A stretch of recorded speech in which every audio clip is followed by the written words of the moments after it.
The full NFL schedule is out. We'll give you some opportunities. We'll warn you some traps, and we'll make a few predictions along the way. That's coming up next on Locked On Rams. You are Locked On Rams, your daily Los Angeles Rams podcast. Part of the Locked On Podcast Network, your team every day.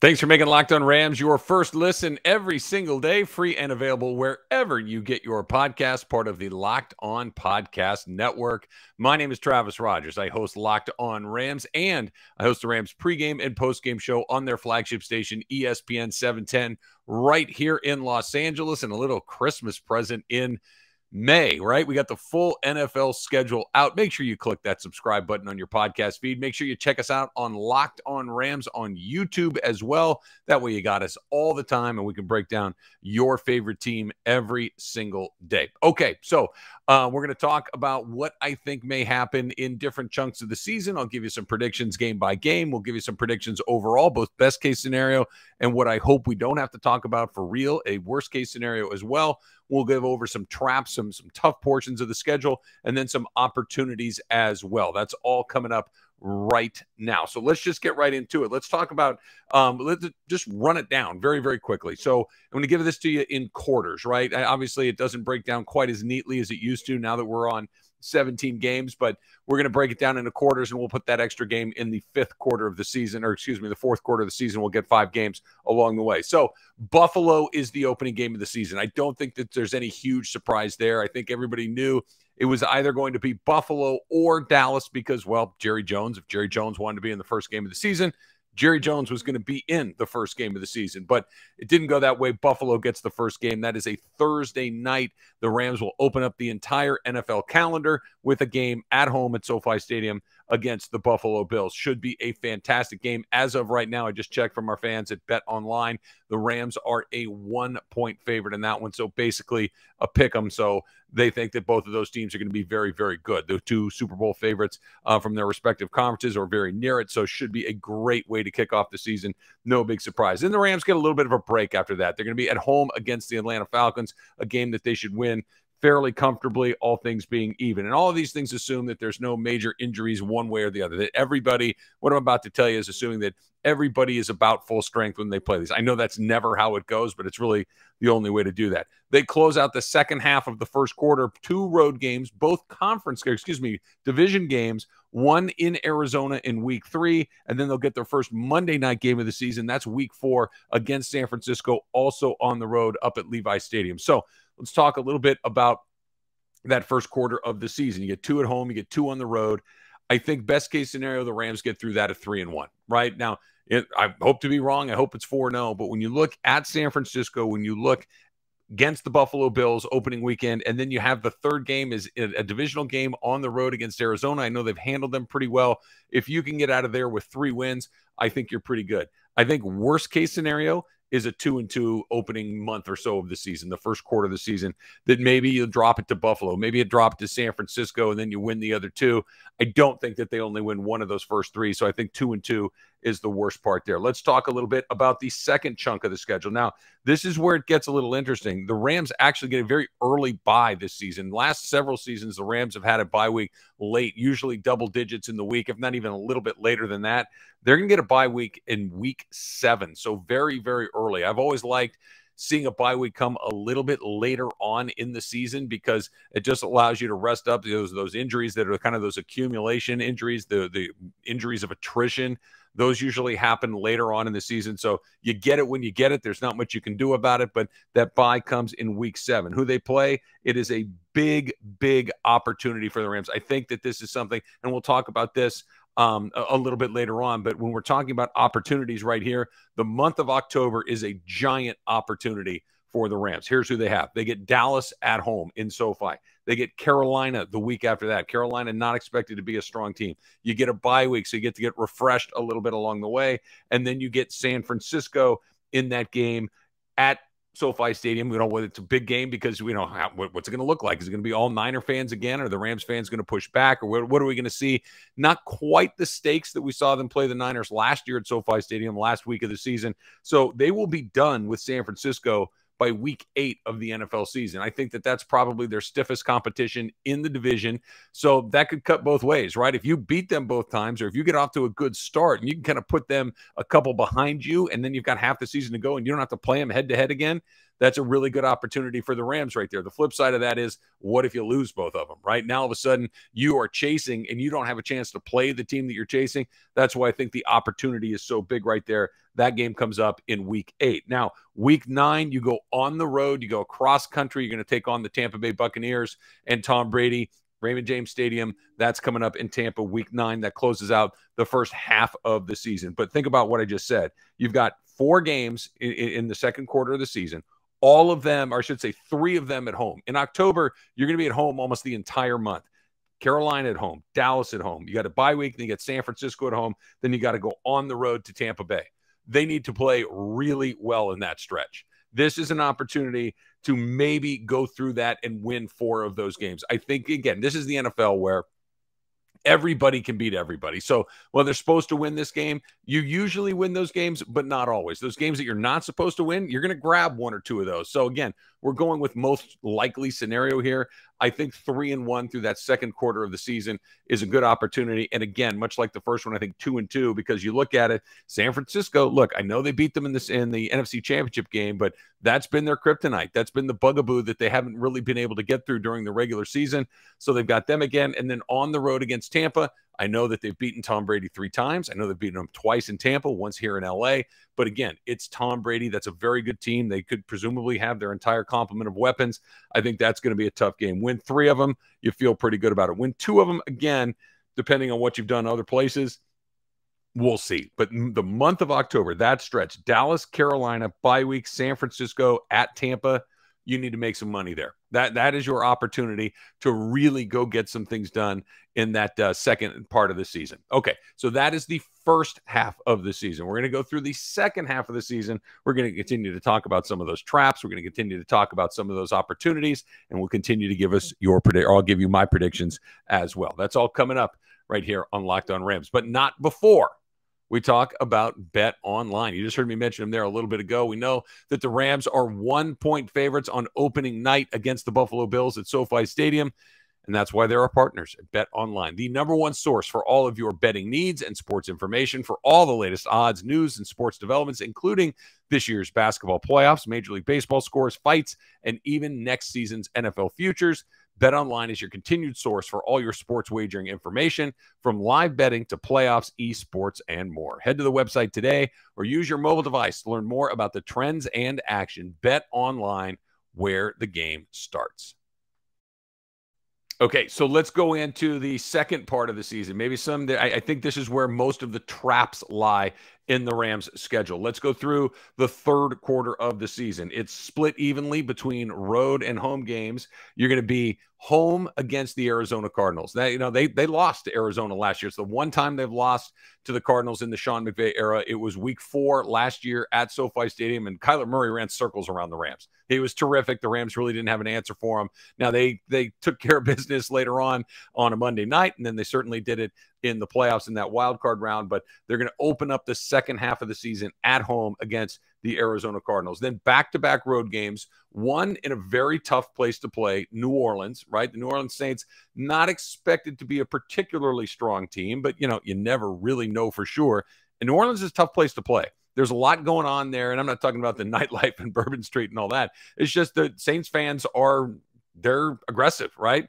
Looking at Ross Jackson, host of Locked On Saints, right? Ross knows what the Saints are all about. It's a hostile atmosphere. They do a very, very good job there. So we will see how that one goes. That's the second part. Then they go with what is probably their second toughest road game of the season. They got to go to Kansas City, take on Andy Reid, Pat Mahomes, Travis Kelce, and all the guys that come along with the Kansas City Chiefs. So back-to-back road games, one in New Orleans, one against Kansas City. Now you get your first look at the Seattle Seahawks in the final game of that third quarter of the season, Seattle at SoFi Stadium in week 13. So again, this is another quarter that I think is an opportunity for them. I think this is the quarter, this is the quarter I think you go 3-1. I really do. And I think that that's also the worst case scenario, or at least if we're talking about a Rams team trying to get to where they're supposed to go. They should beat Arizona at home. They should beat New Orleans on the road. They should beat Seattle at home. I think that the Kansas City road, the road contest, that's a tough putt. That's a game that even if the Rams play really well, it's Kansas City, hostile environment, all of these things, that could be a very, very difficult game to win. So I think the best case scenario is 3-1. I think the worst case scenario is also 3-1. Now, like I said, anything can happen in these, but the Rams need to win 3 games in that third quarter there. And here comes the final quarter of what we're talking about. This is the last quarter. It's 5 games because we now have a 17-game season. And not only do you have 5 games, 4 of those 5 games are what I'm going to call standalone games. They're primetime games, marquee games. They have 6 total. One is kind of a little bit of a bonus, but I'll explain in a second. They open that final quarter of the season. It is a Thursday night. It's against the Las Vegas Raiders at SoFi Stadium. What do you think that place is going to look like? What did it look like for the San Francisco 49ers? Right. Who has more fans in LA, the 49ers or the Raiders? Right. The Raiders, we've seen what they do when the Chargers host the Raiders at SoFi. It's mostly Raider fans. I'm telling you right now, I hope I'm wrong. It's going to be mostly Raider fans when they play the Las Vegas Raiders in week 14. Doesn't mean that they won't win. It doesn't mean that the Rams aren't the better team. I think that they are. I think they'll win. But they start a consecutive run of 4 games that are kind of prime time games in a row. The last part of the Rams schedule is an absolute monster. This is the trap. This is why you need to go 3-1 in a couple of those quarters earlier in the season, because the back end of this is a lot. You follow that up by going to Green Bay on a Monday night. Okay, that is a really quick turnaround from week 4. I should say you get a little bit of extra time to get ready for Green Bay. You're playing on a Thursday, you get the weekend off, you get the following weekend off, and then you're going in to a Monday night football game, week 15 at Green Bay against the Packers. National television audience, right? Big deal. A very good team. You're talking about an opportunity for perhaps home field advantage in the playoffs, seeding in the playoffs. So, you're going to be the one team to get a bye, or you at the 2, the 3. That could be a very, very big game for both teams. We're talking late in the season. Weather could be a factor here. So getting Green Bay in this portion of the season is not an easy putt. A very tough game. Turn that around. Week 16 coming up next. We knew this game was on the schedule, but that's where it's going to land, in between Green Bay. We got Denver after that. This is not necessarily a primetime game because there are other games that are being played that day, but no one will be playing up against them, right? This is the Russell Wilson coming back to LA to play against a team he's played so many times in the NFC West. Russell Wilson coming back. That's the Christmas Day game, right? Week 16. Week 17, a Sunday night football game for the Rams. So they go Thursday night football, Monday night football, Christmas Day football, and then Sunday night football against the LA Chargers. Okay, it's technically a road game for the Rams, so that's a nice little break for them. That's a road game for them, because for all intents and purposes, it'll play out like a home game. There's going to be a lot of Rams fans there. So they're actually getting kind of like 10 home games and 7 road games. The way that it shakes out, it's still 9-8, but that's the one that kind of swings it the other way. But Chargers are really good. Chargers should be a really good team this year. Another very tough game. And then they finish on the road again. Again, you got 5 games in that final quarter of the season, 3 of them on the road, only 2 of them at home. You finish up week 18 in Seattle against the Seahawks. So best case scenarios, worst case scenarios. I think the best case scenario right here is 3-2. That is a meat grinder. Raiders, good, primetime game. Packers, really good, primetime game. Denver, expected to be pretty good. We'll see, right? That one could go either. I wouldn't be shocked if they were just kind of mediocre, but wouldn't be shocked if they were pretty darn good. Plus, it's a Christmas Day game. Then you follow that up with a primetime Sunday night game against your crosstown. I'm not going to call them a rival, because I don't think there's a rivalry going either way. You guys share some geography along the way, but still, there's a little bit of something in there. And again, 4 consecutive games: Thursday night, Monday night, Christmas Day, Sunday night, and then you finish it off with the Seattle Seahawks on the road. I think if you get through that 3-2, that's a pretty good end of the season. That's basically December, first couple of weeks of January. That's a really nice way to wrap up the season if you can go 3-2. If it doesn't break quite right, 2-3, and I'm just putting it out there, Other than that Seattle game, I don't see any game in there that I'd be shocked if the Rams lose. Could they lose to the Raiders? Sure, they could. The Packers, yeah. Denver, yeah. San Diego, Los Angeles, and the Chargers, yeah. That could potentially be a 1-4 month, and that's the part that's launching you into the playoffs, assuming you took care of business where you were earlier. We'll see. That is a lot of very challenging football games at the very end of the season, and this is what you get when you're the defending Super Bowl champs. You don't get a lot of layups. Again, so here's what it is. You've got 2 Thursday night games. You've got 2 Monday night games. The Thursday night games are against Buffalo to open the season and the Raiders in Week 14. You've got a Monday night game at San Francisco in Week 4. Another Monday night game at Green Bay in Week 15.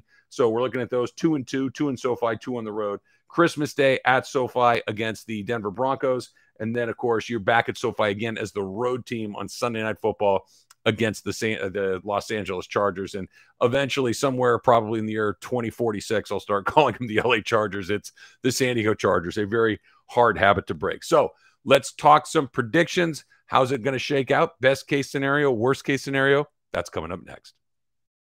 With this schedule coming out, I'm really going to have to make sure that I'm making good choices about my diet, right? I'm already getting ready for the summer. I'm getting ready for the football season. We know, and I got to make sure I'm loaded up on Built Bars. This is how you do it. Instead of making the bad choice, right? Think about what's in your cabinet. Think about maybe what's in your car, what's in your desk at work, your backpack. Built Bars are the way to go, right? Built Bars taste great. Most important part about it, that's why you can keep making a good decision over and over and over again. But Built Bars also are a great choice. They're healthy. They're packed with protein. They're low in sugar. They're low in net carbs, which means you're going to be satisfied. You're going to be full, and you're going to feel really good about the choices that you made. Here's how you get yours, right? You go to built.com, use the promo code LOCKED15, and you're going to get 15% off of your order. Use the promo code LOCKED15 for 15% off at built.com. And I'm just saying, the coconut almond ones, not a bad way to go at all. Thanks again for making Locked On Rams your first listen every single day. Free and available wherever you get your podcast, part of the Locked On Podcast Network. Make sure you click that subscribe button on your podcast feed. And don't forget to check us out on YouTube, Locked On Rams on YouTube as well. If you're a regular, thanks for coming back. If you're new, welcome. Make sure you click that subscribe button as well. All right, so let's talk about how this can all wrap up, right? We've got the schedule out. We know what it is. We know the order that they are. The Rams get an early bye. The back end of the schedule is an absolute monster. Okay, here are their last 5 games of the season. Prime time, and again, this is a short week, right? So they're going to play week 13 on a Sunday against the Seattle Seahawks. Then they turn around on a short week to take on a very good Raiders team. Okay, the Raiders come to SoFi in week 14. Then they go on the road to play a prime time Monday Night Football game against Green Bay, back to Los Angeles to play on Christmas Day against the Broncos. Then they go on the road, air quotes again, to take on the LA Chargers. That's on a Sunday night. So you have 4 consecutive primetime games, and then you finish at Seattle. So I gave you the idea. So just go through it one more time. Quarter number 1. These are 4-game chunks other than the last one because we have to put that 17th game in there. I think best case scenario, 3-1 through the first quarter. Worst case scenario, I think you split them and you go 2-2. I think the same is true for the second quarter of the season. I think the Rams have to win 3 games in that third quarter of the season, right? I think they need to go 3-1 through that run. That's Arizona, at New Orleans, at Kansas City, and then Seattle at SoFi Stadium. And then the final quarter of the season, best case scenario, 3-2. Worst case scenario, 2-3. Okay, so what does that mean? You're asking, right? Here's what I think it means. If they nail the best case scenario through all of these, their record is 12-5. Sounds about right? I think that's about, when you're looking at who they have, you're looking at that incredibly difficult. Keep in mind, this is the most challenging schedule in the NFL. It's the most difficult one that there is based on winning percentage from the year before. You go through that thing at 12-5, you probably win the division, and you're probably very close to the top seed in the NFC. Probably not number 1 at 12-5, right? Because you look at a team like Green Bay and the division that they're going to play in, it's not the NFC West. Same thing could be said for Tampa. The NFC and then the NFC East is just it's a garbage. You know, if the Cowboys or the Eagles get hot, they could easily win 13 or more games. So I don't think the Rams are going to be the number 1 seed. But if it breaks the way that it could, I think that's 12-5. So here are the worst case scenarios: 2-2, 2-2, 3-1, 2-3. You know what that adds up to? 9-8. Right? 9-8. 9-8 does not sound like the record of a defending Super Bowl champions. And here's what I'm saying. This is the first quarter of the season. Could they lose to Buffalo? Sure, they could. Could they lose at San Francisco? Well, they have 5 seasons in a row. I'm going to have to see something different before I start to believe something different is going to happen. So there's 2 losses. Second quarter of the season. This is the one that, again, San Francisco is kind of the wild card here. The one you can look and say, yeah, that's a tough game. It's Tampa Bay. Lose at Tampa Bay, not a huge surprise. San Francisco gets you again, not a huge surprise. Now, they could also go 4-0 through this. I don't think 4-0 is a really tough putt through any quarter of the season. So I think 3-1 is more likely 2-2. But 2-2, we'll see. If they lose another game other than the Kansas City game in quarter number 3, Arizona at New Orleans, at Kansas City, and then Seattle at home, now all of a sudden you're looking at a potential under 500 record. Again, I don't think that's how it's going to go, but you stub your toe against the Arizona Cardinals, you stub your toe against the New Orleans Saints, and now all of a sudden you have to beat one of those other teams in the final quarter of the season: Las Vegas, Green Bay, Denver, LA Chargers, and then the Seattle Seahawks. Okay, very quickly before we wrap this thing up, I just kind of want to break this down. First half of the season, heavy on the home games. 5 home games, 3 away games, 2 primetime games. You get the opening game on a Thursday night, you get the Monday night in week 4. Second half of the season, 5 away games, 4 home games, but you got 4 primetime games along the way. So that first half, you're going to want to put some money in the bank there, because that second half of it, not only on the road, it's a lot more primetime action. You get a very early bye, which means once you come back on that field on week 9 against Tampa Bay, good luck. There's no more, well, we just got to get to the bye and we can get healthy and get right. There is no more bye. Your only other bye would be, you hope you get lucky in your number 1 seed. Other than that, you got to grind it out. I think the easiest portion of their schedule is that second one, because of Carolina, because of Dallas, because you have the bye, because you can get healthy. And I do think that they're a much better team than San Francisco. I think they'll win that game. Really, the at Tampa is the one you go, okay, maybe. I think that's the easiest one. Without question, the most challenging portion of their season is December and January. I'm going to say it one more time because I think it's that hard. Vegas, good team, playoff team a year ago. On the road, Green Bay, late in the year, weather, Aaron Rodgers, tough game. Home again to the Denver Broncos, who the experts think is going to be pretty good. I'm a little less enthusiastic about them, but Vegas thinks they're going to be good. They're probably going to be pretty good. Then you got to play a Charger team that should have been in the playoffs last year. I can't imagine that Brandon Staley does it as poorly this upcoming season as he did last season. He makes 1 or 2 different seasons or decisions, and they probably win a couple of games. I think he's a smart guy. I think he'll figure that out. And then, of course, you've got the Seattle Seahawks. That's the one game towards the entire last month or so of the season where you feel like, okay, the Rams are going to win that one. Great schedule, tough schedule. 5 primetime games by official count, 6 by my count because I'm counting that Christmas game as well. They opened the season against the Buffalo Bills, and it cannot get here fast enough. Thanks for making Locked On Rams your first listen every single day. Now don't forget to make your second listen Locked On NFL. The schedule is out, and there might not be any games yet, but it never stops, and neither does Locked On NFL. Get insights and opinion from hosts including Ross Jackson, Chris Carter, and Tony Wiggins, plus Locked On NFL hosts repping all 32 squads. There's no offseason for real fans like you, so make sure you subscribe to Locked On NFL on YouTube and wherever you get your podcasts. We know who, when, where. Now we just got to get to the games. Until next time, whose house? It's Locked On Rams house.